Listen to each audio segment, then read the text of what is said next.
Hello everyone, I hope you are doing well. Today we will talk about how to fix or how to solve the problem of eBay.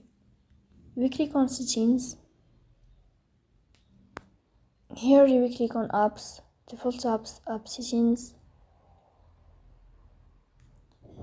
On above here you will search about eBay app and you will click. In this page of app info you will go to first stop and you will click OK. Here you will enter to the window of storage. Then we click on clear cache.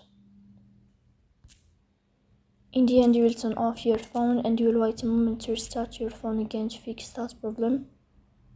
So please don't forget to support us by like and subscribe.